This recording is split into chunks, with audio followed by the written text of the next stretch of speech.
ओम शम शनिश्चराय नमः। जीवन में जब हर तरफ से हमें अभावों का सामना करना पड़ता है तो ऐसे में शनिवार का व्रत और पूजन बहुत ही महत्वपूर्ण होता है। शास्त्रों में ग्रहों का प्रभाव बहुत ही प्रबल माना जाता है। ऐसे में अगर शनि ग्रह अशांत हो जाता है तो जीवन में कष्टों और दुखों का आगमन शुरू हो जाता है। सभी ग्रहों में शनि ग्रह का मनुष्य पर सबसे हानिकारक प्रभाव पड़ता है।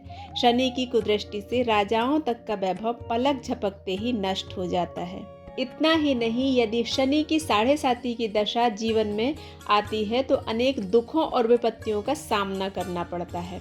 इसलिए शनि दोष से पीड़ित जातकों को शनिवार व्रत करना चाहिए। शनि देव विलक्षण शक्तियों वाले देवता हैं। जगत की आत्मा व ईश्वर का रूप माने जाने वाले तेजस्वी सूर्य पुत्र होने से शनि भी बेजोड़ शक्तियों के देवता हैं।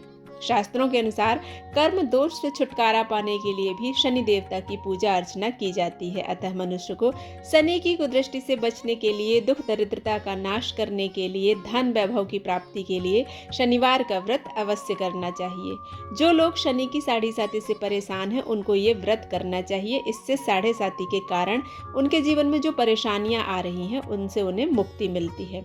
शनिवार का व्रत कब किया जाना चाहिए और शनिवार के व्रत में क्या खाना चाहिए, इसका उद्यापन कब करना चाहिए, यह संपूर्ण जानकारी आपको हमारे वीडियो पर दी जा रही है। इससे पहले आपसे रिक्वेस्ट है कि यदि आपने अभी तक हमारे चैनल को सब्सक्राइब नहीं किया है तो कृपया हमारे चैनल को सब्सक्राइब करें, बेल बटन प्रेस करें ताकि नए वीडियोज़ आप तक पहुँच सकें।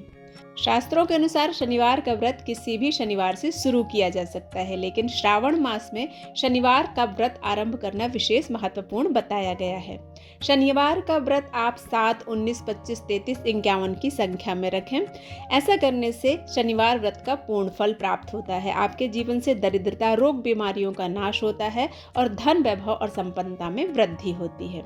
शनिवार के दिन ब्रह्म मुहूर्त में उठकर नदी या कुएं के जल से स्नान करना चाहिए। इसके पश्चात पीपल के वृक्ष पर जल अर्पित करना चाहिए। लोहे से बनी शनि देवता की मूर्ति को पंचामृत से अभिषेक करना चाहिए। कोशिश करें कि यह मूर्ति पीपल वृक्ष के नीचे या शमी वृक्ष के नीचे रखकर ही इसकी पूजा करें। फिर इस मूर्ति को चावल के ढेर पर बनाए हुए 24 दल के कमल पर स्थापित कर इसकी पूजा प्रार्थना करना चाहिए। शनिदेव की पूजा करते समय शनि के इन 10 नामों का उच्चारण करने से शनि शीघ्र से शीघ्र प्रसन्न होते हैं। कौणस्त, कृष्ण, पिप्पला, सौरी, यम, पिंगलो, रोदत्रको, बम्भ्रू, मंद, शनिश्चर। यह 10 नाम शनिदेव के उच्चारण करने से शनि की प्रसन्नता हम पर होती है। पूजन के बाद पीपल के वृक्ष के तने पर कच्चा सूत 7 बार परिक्रमा करते हुए बांधना चाहिए। ऐसा करने से शनिदेव की कृपा हम पर होती है और शनि की जो 7.5 होती है उसका प्रभाव हमसे दूर होता है। शनि भक्तों को इस दौरान शनि मंदिर में शनि देव को नीले रंग के पुष्प अर्पित करना चाहिए। इससे उन्हें विशेष लाभ प्राप्त होता है। अपनी क्षमता के अनुसार ब्राह्मणों को भोजन कराना चाहिए। लोहे की वस्तुएं तथा धन का दान करना चाहिए। इस तरह शनि देव का व्रत रखने से दुर्भाग्य को सौभाग्य में बदला जा सकता है तथा हर विपत्ति को दूर किया जा सकता है। अब बात आती है कि शनिदेव को भोग क्या लगाएं। तो शनि महाराज को काली वस्तुएं पसंद होती हैं, जैसे काले तिल, काले उड़द, काले चने, मीठी पूड़ी, काले उड़द की दाल से बनी हुई खिचड़ी। शनिदेव को इन चीज़ों का भोग लगाया जाता है, पर शायद ही कम लोग जानते होंगे कि इन्हें सबसे ज़्यादा अगर कोई चीज़ पसंद है तो वो है मीठी पूड़ी और काले उड़द की दाल से बनी खिचड़ी का भोग। आपके लिए यहाँ पर यह जानना बेहद ज़रूरी है कि शनिदेव को चावल से बनी खिचड़ी का भोग नहीं लगता है। इसलिए जब काले उड़द की दाल की खिचड़ी बनाते हैं तो उसमें चावल की जगह दलिया मिलाकर ही उन्हें खिचड़ी बनाकर भोग लगाना चाहिए। ऐसा करने से उनकी भरपूर कृपा हम पर बरसने लगती है। अगर कोई भक्त शनि देव को प्रसन्न करना चाहते हैं तो अपने जीवन की सभी समस्याओं से मुक्ति पाना चाहते हैं तो वे शनिवार के दिन सुबह 10 बजे से पहले और शाम को 6 बजे से 7 के बीच में मीठी पूड़ी और काले उड़द की दाल की खिचड़ी का भोग लगाएं। ऐसा करने से शनिदेव प्रसन्न होकर व्यक्ति की 7.5 ढैया तथा महादशा, अंतरदशा को खत्म कर देते हैं, जिसका असर भी जल्दी से दिखाई देने लगता है। शनिवार व्रत में क्या खाना चाहिए? तो शनिवार व्रत के दौरान भोजन सूर्यास्त से 2 घंटे बाद करना चाहिए। शनिवार के व्रत में एक समय के भोजन का विधान है। भोजन में उड़द के आटे से बना खाना खाना चाहिए। उड़द की दाल की खिचड़ी अथवा दाल खाई जा सकती है। साथ में कुछ तला हुआ भी ले सकते हैं। शनिदेव की पूजा में काले तिल, काले वस्त्र, तेल, उड़द आदि का उपयोग किया जाता है, क्योंकि ये सभी शनि महाराज की वस्तुएं मानी जाती हैं। उड़द दाल वाली खिचड़ी का सेवन करना सबसे अच्छा माना जाता है। इससे शनि दोष से राहत मिलती है। खिचड़ी, काले चने की सब्जी, चावल, चिवड़ा और चने की भुजिया और भुजे हुए चने खुद भी खाएं और परिवार के लोगों को भी खिलाएं, साथ ही इनका दान भी करें। तिल के लड्डू, उड़द की दाल, मीठी पूड़ी बनाकर शनि देव को भोग लगाना चाहिए। फिर गाय, कुत्ते और कौओं को खिलाने के बाद प्रसाद के रूप में परिवार के सभी सदस्यों को खिलाकर स्वयं को भोजन करना चाहिए। आप महीने के पहले शनिवार को उड़द का भात, दूसरे शनिवार को खीर, तीसरे शनिवार को खजला और अंतिम शनिवार को घी और पूरी से शनिदेव को भोग लगा सकते हैं। इससे शनिदेव अतिशीघ्र प्रसन्न होते हैं। शनिवार के व्रत में क्या नहीं खाना चाहिए है, तो शनिवार के व्रत में खट्टी चीज़ें नहीं खाना चाहिए। अचार खाने से बचना चाहिए। शनिदेव को कसैली चीज़ें भी बहुत पसंद नहीं होती हैं, इसलिए कसैली चीज़ों का भोग नहीं लगाना चाहिए और स्वयं भी नहीं खाना चाहिए। शनिवार के दिन सादा दूध और दही का सेवन कभी नहीं करना चाहिए। आप इसमें थोड़ा सा हल्दी, गुड़ मिलाकर इसे पी सकते हैं। शनिवार के दिन लाल मिर्च का प्रयोग नहीं करना चाहिए। लाल मिर्च शनि को रुष्ट करती है। शनिवार के दिन चना, उड़द और मूंग की दाल खा सकते हैं, लेकिन जितना हो सके उतना मसूर की दाल खाने से बचना चाहिए। यह मंगल से प्रभावित होता है। मंगल शनि के दोष को उत्तेजित कर सकता है। व्रत वाले दिन मांस, तंबाकू, सिगरेट और अन्य बुरी आदतों से हमें बचना चाहिए। शनिवार के दिन मदिरा पीने से कुंडली में शुभ शनि होने पर भी शनि का शुभ फल नहीं मिलता है। दुर्घटना की आशंका बढ़ जाती है। शास्त्रों के अनुसार शनिवार को कभी भी भूल कर भी व्रत में पीला भोजन नहीं करना चाहिए, क्योंकि ये बृहस्पति देव का अन्न माना जाता है और शनि और गुरु की बनती नहीं है। इसलिए इसे खाने से व्यक्ति के जीवन में कठिनाइयां आ सकती हैं। सरसों के तेल से बनी हुई चीज़ें या पकवान हम दान तो कर सकते हैं, लेकिन हम स्वयं शनिवार के दिन सरसों तेल से बने हुए भोजन को खा नहीं सकते हैं। शनि महाराज को सरसों का तेल चढ़ाया जाता है, लेकिन खाया नहीं जाता है। शनिवार व्रत करने से क्या लाभ होते हैं, तो अगर आप शनिवार की पूजा सूर्योदय के समय करें तो श्रेष्ठ फल मिलता है। शनि व्रत के बहुत से लाभ हैं, जैसे शनिवार का व्रत और पूजा करने से शनि के प्रकोप से सुरक्षा के साथ राहु केतु की कुदृष्टि से भी हम बचते हैं, हमारी सुरक्षा होती है।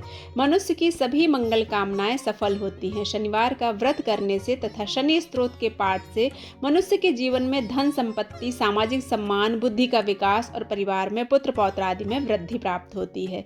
अतः शनिवार की पूजा अवश्य करना चाहिए। शनि प्रदोष के दिन शनिदेव और शंकर जी की पूजा की जाती है। एक साथ करने से अत्यंत शुभ फल प्राप्त होता है। शनिवार की पूजा करके ब्राह्मणों को तेल का दान करना शनि दोष से राहत दिलाता है। ज्योतिष के अनुसार यह दिन स्थायी संपत्ति खरीदने के लिए भी अत्यंत शुभ माना जाता है। यदि आप शनिवार का व्रत न कर पाएं तो शनिवार के दिन ओम प्राम प्रीम प्रौम सह शनिश्चराय नमः, ओम शम शनिश्चराय नमः इन मंत्रों का जाप अवश्य करें। 7, 11, 21 की संख्या में, 108 की संख्या में इन मंत्रों का जाप करने से शनिदेव अतिशीघ्र प्रसन्न होते हैं। शनिवार को ये काम हमें भूलकर भी नहीं करना चाहिए। अगर आपको शनिदेव की कृपा प्राप्त करनी है तो आपको शनिवार पर कुछ ऐसे काम हैं जिनको करने से बचना चाहिए, जैसे कि आपको नाखून या बाल शनिवार के दिन नहीं काटना चाहिए, नहीं तो शनिदेव हमसे रुष्ट हो जाते हैं। शनिवार को सरसों या किसी भी पदार्थ का तेल खरीदने से वह रोगकारी होता है। हमारे जीवन में रोगों का आगमन होता है। शनिवार को लोहे का बना सामान नहीं खरीदना चाहिए। ऐसा माना जाता है कि शनिवार को लोहे का सामान खरीदने से शनिदेव कुपित होते हैं। इस दिन लोहे से बनी चीज़ों के दान पर विशेष जोर दिया जाता है। शनिवार के दिन आप किसी की पीठ के पीछे उसके खिलाफ कोई बुराई ना करें और ना ही अपने बड़ों और गुरुजनों का अपमान करें। इस दिन आपको जितना हो सके उतना दान करना चाहिए। आप मंदिर के अलावा किसी ज़रूरतमंद व्यक्ति को भी आप दान कर सकते हैं। शनिदेव को जानवरों से विशेष लगाव है। शनि को खुश करने के लिए आपको जानवरों पर अत्याचार नहीं करना चाहिए। गाय, कुत्तों, बकरी आदि पशुओं के लिए रोटी खिलाना चाहिए। शनिवार को लोहे को घर में लाना वर्जित माना जाता है। अगर आप घर में कोई लोहे का सामान लाने का मन बना रहे हैं तो आपको इससे बचना चाहिए। शनि व्रत शुक्ल पक्ष के पहले शनिवार से ही रखना चाहिए। सूर्योदय से पहले या सुबह 9 बजे तक तांबे के कलश में जल में थोड़ी सी शक्कर और दूध मिलाकर पश्चिम दिशा में मुंह करके पीपल के पेड़ को यह जल अर्पित कर देना चाहिए। शनिवार को पीपल के वृक्ष के चारों ओर 7 बार कच्चा सूत लपेटना चाहिए। इस दौरान शनि मंत्र का निरंतर जाप करते रहना चाहिए। इस दिन नीले, बैगनी, काले रंग के कपड़े पहनना चाहिए। भोजन सूर्यास्त से 2 घंटे बाद करना चाहिए। खाने में नमक नहीं लेना चाहिए। भोजन करते समय मौन व्रत रखना सर्वश्रेष्ठ माना जाता है। ऐसा माना जाता है कि व्रत करने वाले को मौन रहना चाहिए और कम से कम बोलना चाहिए। मछलियों को दाना खिलाना चाहिए। व्रत करने वाले को गरीब लोगों को दान करना चाहिए। व्रत के दिन अपने हाथ से कुछ ऐसे पौधे लगाना चाहिए जिनके ऊपर काले, नीले या बैगनी कलर के फूल आते हों। आकाश मंडल को देखने से भी शनि ग्रह का शुभ प्रभाव हमको प्राप्त होता है। जो लोग कर्जे में हैं वो व्रत वाले दिन काली गाय जिसके सींग ना हो उस गाय को भोजन खिलाएं, घास खिलाएं, इससे उन्हें फायदा मिलता है। व्रत वाले दिन बजरंगबली की आराधना तथा उनके सामने सरसों या तिल के तेल का दीपक पश्चिम दिशा में लौ करके लगाना चाहिए। दीपक मिट्टी का होना चाहिए या फिर पीतल का होना चाहिए। उस दीपक में आप 2 लौंग जरूर डालें। इससे हनुमान जी की कृपा होती है और हनुमान जी की जिस पर कृपा होती है शनिदेव अपने आप उसके साथ होते हैं। जिस दिन व्रत का उद्यापन करना है उस दिन संक्षिप्त हवन करना चाहिए। शनि के मंत्रों से ओम शम शनिश्चराय मंत्र का जाप करते हुए 108 आहुतियां अग्नि को समर्पित करना चाहिए शनिदेव के नाम से। शनिवार की एक पौराणिक कथा है जिसके अनुसार एक समय स्वर्ग लोक में सबसे बड़ा कौन है के प्रश्न पर नवग्रहों में वाद विवाद हो गया। विवाद इतना बढ़ा कि परस्पर भयंकर युद्ध की स्थिति बन गई। निर्णय के लिए सभी देवता इंद्रराज के पास पहुंचे और बोले, हे देवराज, आपको निर्णय करना होगा कि हम में से सबसे बड़ा कौन है। देवताओं का प्रश्न सुनकर देवराज इंद्र उलझन में पड़ गए और इंद्र बोले कि मैं इस प्रश्न का उत्तर देने में असमर्थ हूँ। हम सभी पृथ्वी लोक में उज्जैनी नगरी में राजा विक्रमादित्य के पास चलते हैं। देवराज इंद्र सहित सभी ग्रह उज्जैनी नगरी पहुंचे। महल में पहुंचकर जब देवताओं ने उनसे अपना प्रश्न पूछा तो राजा विक्रमादित्य भी कुछ देर के लिए परेशान हो उठे, क्योंकि सभी देवता अपनी अपनी शक्तियों के कारण महान थे। किसी को भी छोटा या बड़ा कह देने से उनके क्रोध के प्रकोप से भयंकर हानि पहुंच सकती थी। अचानक राजा विक्रमादित्य को एक उपाय सूझा और उन्होंने विभिन्न धातुओं स्वर्ण, रजत, कांसा, तांबा, सीसा, रांगा, जस्ता, अभ्रक व लोहे के 9 आसन बनवाए। धातुओं के गुणों के अनुसार सभी आसनों को एक दूसरे के पीछे रखवाकर उन्होंने देवताओं को अपने अपने सिंहासन पर बैठने को कहा। देवताओं के बैठने के बाद राजा विक्रमादित्य ने कहा, आपका निर्णय तो स्वयं हो गया। जो सबसे पहले सिंहासन पर विराजमान है वही सबसे बड़ा है। राजा विक्रमादित्य के निर्णय को सुनकर शनि देवता ने सबसे पीछे आसन पर बैठने के कारण अपने को छोटा जानकर क्रोधित होकर कहा, राजा विक्रमादित्य, तुमने मुझे सबसे पीछे बैठाकर मेरा अपमान किया है। तुम मेरी शक्तियों से परिचित नहीं हो, मैं तुम्हारा सर्वनाश कर दूंगा। शनि ने कहा, सूर्य एक राशि पर 1 महीने, चंद्रमा 2.25 दिन, मंगल 1.5 महीने, बुध शुक्र 1 महीने, बृहस्पति 13 महीने रहते हैं, लेकिन मैं किसी राशि पर 7.5 वर्ष तक रहता हूँ। बड़े बड़े देवताओं को मैंने अपने प्रकोप से पीड़ित किया है। राम को 7.5 के कारण ही वन में जाकर रहना पड़ा और रावण को 7.5 के कारण ही युद्ध में मृत्यु का शिकार बनना पड़ा। अब तू भी मेरे प्रकोप से नहीं बच सकेगा। इसके बाद अन्य ग्रहों के देवता तो प्रसन्नता के साथ चले गए, परंतु शनिदेव बड़े क्रोध के साथ वहां से विदा हुए। राजा विक्रमादित्य पहले की तरह ही न्याय करते रहे। उनके राज्य में सभी स्त्री पुरुष बहुत आनंद से जीवन यापन कर रहे थे। कुछ दिन ऐसे ही बीत गए। उधर शनि देवता अपने अपमान को भूले नहीं थे। विक्रमादित्य से बदला लेने के लिए एक दिन शनिदेव ने घोड़े के व्यापारी का रूप धारण किया और बहुत से घोड़ों के साथ उज्जैनी नगरी पहुंचे। राजा विक्रमादित्य ने राज्य में किसी घोड़े के व्यापारी के आने का समाचार सुना तो अपने अश्वपाल को कुछ घोड़े खरीदने के लिए भेजा। घोड़े बहुत कीमती थे। अश्वपाल ने जब वापस लौटकर इस संबंध में बताया तो राजा विक्रमादित्य ने स्वयं आकर एक सुंदर व शक्तिशाली घोड़े को पसंद किया। घोड़े की चाल देखने के लिए राजा उस घोड़े पर सवार हुए तो वह घोड़ा बिजली की गति से दौड़ पड़ा। तेजी से दौड़ता घोड़ा राजा को दूर एक जंगल में ले गया और फिर राजा को वहां गिराकर जंगल में कहीं गायब हो गया। राजा अपने नगर को लौटने के लिए जंगल में भटकने लगा, लेकिन उन्हें लौटने का कोई रास्ता नहीं मिला। राजा को भूख प्यास लगाई। बहुत घूमने पर उसे एक चरवाहा मिला। राजा ने उससे पानी मांगा। पानी पीकर राजा ने उस चरवाहे को अपनी अंगूठी दे दी। फिर उससे रास्ता पूछकर वह जंगल से निकलकर पास के नगर में पहुंचा। राजा ने एक सेठ की दुकान पर बैठकर कुछ देर आराम किया। उस सेठ ने राजा से बातचीत की तो राजा ने उसे बताया कि मैं उज्जैनी नगरी से आया हूँ। राजा के कुछ देर दुकान पर बैठने से सेठ की बहुत ज़्यादा बिक्री हुई। सेठ ने राजा को बहुत भाग्यवान समझा और खुश होकर उसे अपने घर भोजन के लिए ले गया। सेठ के घर में सोने का एक हार खूंटी पर लटका हुआ था। राजा को उस कमरे में छोड़कर सेठ कुछ देर के लिए बाहर गया। तभी एक आश्चर्यजनक घटना घटी।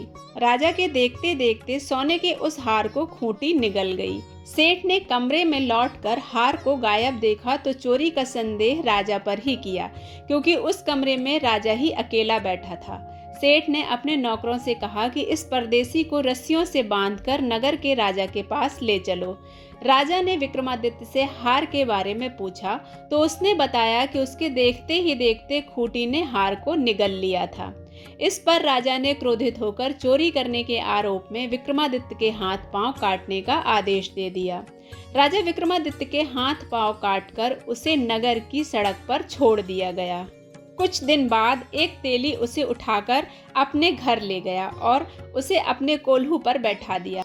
राजा आवाज देकर बैलों को हाँकता रहता। इस तरह तेली का बैल चलता रहा और राजा को भोजन मिलता रहा। शनि के प्रकोप की 7.5 पूरे होने पर वर्षा ऋतु प्रारंभ हो गई। राजा विक्रमादित्य एक रात मेघ मल्हार गा रहा था कि तभी नगर के राजा की लड़की राजकुमारी मोहिनी रथ पर सवार उस तेली के घर के पास से गुजरी। उसने मेघ मल्हार सुना तो उसे बहुत अच्छा लगा और दासी को भेजकर गाने वाले को बुला लाने को कहा।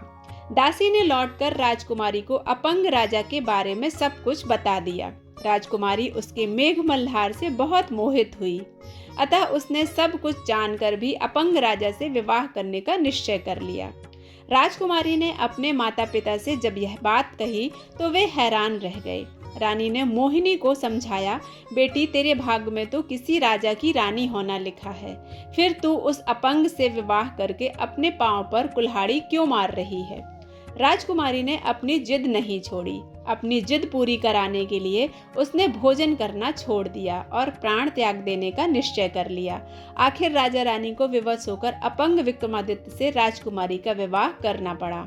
विवाह के बाद राजा विक्रमादित्य और राजकुमारी तेली के घर में रहने लगे। उसी रात स्वप्न में शनिदेव ने राजा से कहा, राजा तुमने मेरा प्रकोप देख लिया, मैंने तुम्हें अपने अपमान का दंड दिया है। राजा ने शनिदेव से क्षमा मांगते हुए कहा और प्रार्थना की कि हे शनिदेव, आपने जितना दुख मुझे दिया है अन्य किसी को मत देना। शनिदेव ने कुछ सोच कर कहा, राजा मैं तुम्हारी प्रार्थना स्वीकार करता हूँ। जो कोई स्त्री पुरुष मेरी पूजा करेगा, शनिवार को व्रत करके मेरे व्रत की कथा सुनेगा, उस पर मेरी अनुकंपा बनी रहेगी। प्रातःकाल राजा विक्रमादित्य की नींद खुली तो अपने हाथ पांव देखकर राजा को बहुत खुशी हुई। उसने मन ही मन शनिदेव को प्रणाम किया। राजकुमारी भी राजा के हाथ पांव सही सलामत देखकर आश्चर्य से डूब गई। तब राजा विक्रमादित्य ने अपना परिचय देते हुए शनिदेव के प्रकोप की सारी कहानी सुनाई। सेठ को जब इस बात का पता चला तो दौड़ता हुआ तेली के घर पहुंचा और राजा के चरणों में गिरकर क्षमा मांगने लगा। राजा ने उसे क्षमा कर दिया, क्योंकि यह सब तो शनिदेव के प्रकोप के कारण हुआ था। सेठ राजा को अपने घर ले आया और उसे भोजन कराया। भोजन करते समय वहां एक आश्चर्यजनक घटना घटी। सबके देखते देखते उस खूंटी ने हार उगल दिया। सेठ जी ने अपनी बेटी का विवाह भी राजा के साथ कर दिया और बहुत से स्वर्ण आभूषण धन आदि देकर राजा को विदा किया। राजा विक्रमादित्य राजकुमारी मोहिनी और सेठ की बेटी के साथ उज्जैनी पहुंचे तो नगर वासियों ने हर्ष से उनका स्वागत किया। अगले दिन राजा विक्रमादित्य ने पूरे राज्य में घोषणा कराई कि शनिदेव सब देवों में सर्वश्रेष्ठ हैं। प्रत्येक स्त्री पुरुष शनिवार को उनका व्रत करे और व्रत कथा अवश्य सुने। राजा विक्रमादित्य की घोषणा से शनिदेव बहुत प्रसन्न हुए। शनिवार का व्रत करने और व्रत कथा सुनने के कारण सभी लोगों की मनोकामनाएं शनिदेव की अनुकंपा से पूरी होने लगी। सभी लोग आनंद पूर्वक रहने लगे। जो शनिदेव की प्रार्थना करता है और सभी के साथ न्याय करता है, शनिदेव उसके साथ न्याय करते हैं, उसके जीवन से समस्त कष्टों को दूर करते हैं, उसका जीवन सुख शांति समृद्धि से भर देते हैं। अन्न धन वस्त्र के भंडार उस व्यक्ति के घर में होते हैं जो शनिदेव के बताए हुए नियमों पर चलता है।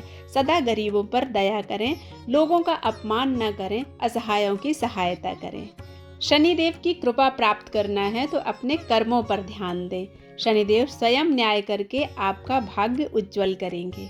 आशा करती हूँ यह वीडियो आप सभी को पसंद आया होगा। अगर पसंद आता है तो आप इसे लाइक करें, शेयर करें और सब्सक्राइब करना बिल्कुल ना भूलें। मिलते हैं एक नए वीडियो में, तब तक के लिए ओम नमः शिवाय।